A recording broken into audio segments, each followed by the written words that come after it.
So my name is Ed Gardner. I'm a USA National Panel referee for rugby.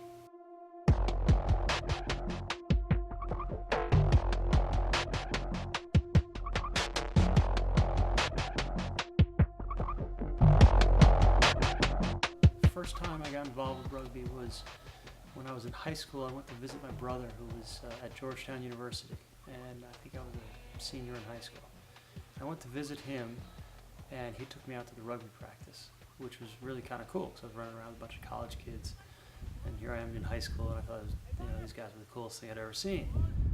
I just saw the atmosphere around these guys was really kind of interesting to me. It was very fraternal, and I got to see one of their games, and I realized that sense of fraternity actually went beyond just the team itself or just the game itself.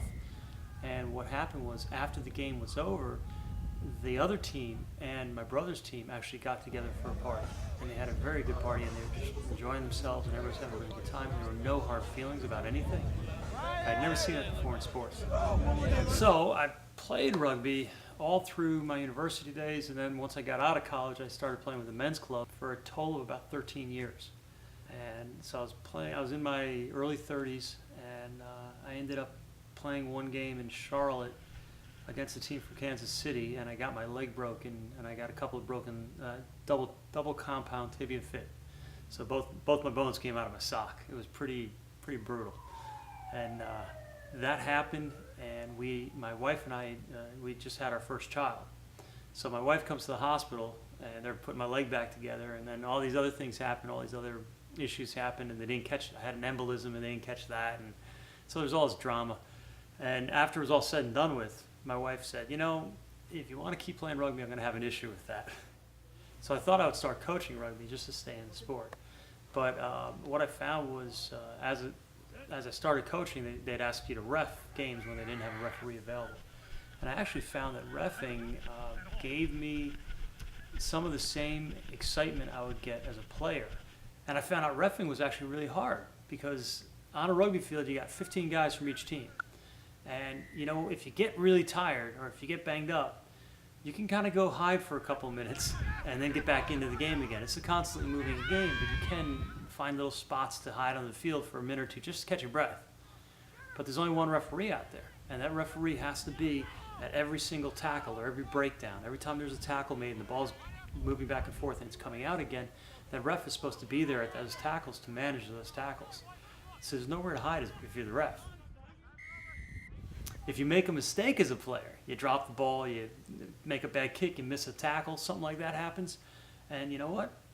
Yeah, it happens. You got another chance to make another one here in a few minutes, or run with the ball again in a few minutes, and nobody's perfect, and everybody expects that out of you. But if the referee makes a mistake, everybody knows it, and they're all on top of you about that, and they give you a really hard time about that. But to be fair, there's a lot of pressure on you, and you got nowhere to hide. And I realized that there's this whole dynamic to refereeing that I never saw as a player, which was, how do you make the game safe for 30 men whose job it is really essentially is to just physically overwhelm each other, just beat each other up, when you're the only person out there whose job it is to keep it safe. And then on top of that, you're expected to actually manage this game and actually turn it into something fun for everyone. So it's an incredible responsibility. And when I realized that that's what you could get out of the game, and it was some game I was doing probably my first year as a referee, and I walked off, and one of the players came up and he said, "That was a really fun game, and you had a lot to do with that." And that was like when I got hooked. It's just been a great trip. It's been an incredible ride, and the price of admission is you got to give up being part of a team, and you got to do it yourself individually. That's a little hard sometimes. Yeah, nobody wants to get up and run by themselves in the morning. I'd much rather be going to a practice with a whole team full of people. But that's not an option anymore. Really, the only benefits to refereeing are you may get some referee gear, so you get some pretty cool kit, and you get to see the world, though. So one game over there, the Turks and Caicos Jamaican match. That one little poster. That was my first full international as a referee, and it was Turks and Caicos against Jamaica, and then I had to go to Turks and Caicos to ref. It was really, really hard. My wife doesn't forgive me for not bringing her on that one. I have refereed championship games in, I believe, 9 countries. So you can go U.S., Canada, Belgium, Japan, South Africa, Bermuda. What a great trip that was. I took my wife with me on that one. And you still get to be involved in rugby, and that's a cool thing. It's still a fraternity. Even the referees allowed into the pub after the game for a drink. And it doesn't matter what kind of game you've had, you're still going to be invited in and given a drink. And that's kind of one of the nice things about rugby too, is that it's a very inclusive sport. And again, it's a very fraternal thing. And, I've just been happy to be a part of it this long. And now my son's starting to play, so he's starting to take it on. And I've been roughing my son since he was 5 years old in Japan. And I've been roughing his games all the way through high school now.